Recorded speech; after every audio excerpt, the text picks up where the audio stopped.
Mahigit 3 milyong pisong halaga ng shabu ang nasabat sa anti-illegal drug operation ng PNP Drug Enforcement Unit 8 sa Tanawan, Leyte at 2 high-value target ang naaresto. Patrolwoman Cristel Palafox, magbabalita.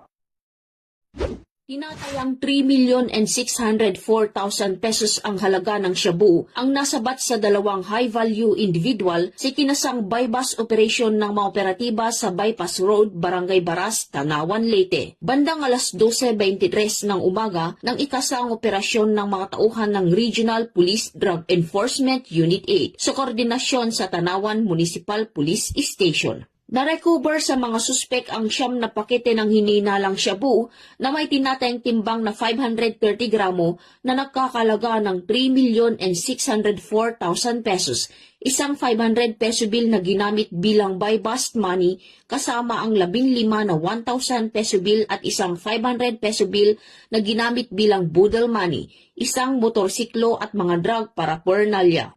Maharap ang mga suspek sa kasong paglabag sa Section 5 at 11, Article 2 ng RA 9165 o Comprehensive Dangerous Drugs Act of 2002. Ang matagumpay na operasyon ay bunga ng pagpapaigting ng Regional Police Drug Enforcement Unit 8 katuwang ang iba pang ahensya ng gobyerno sa kampanya laban sa ilegal na droga upang matiyak ang kaayusan at kapayapaan sa nasasakupan. Patuloy ang paglilingkod ng kapulisan sa bagong PNP para sa bagong Pilipinas, serbisyong mabilis, tapat at nararamdaman.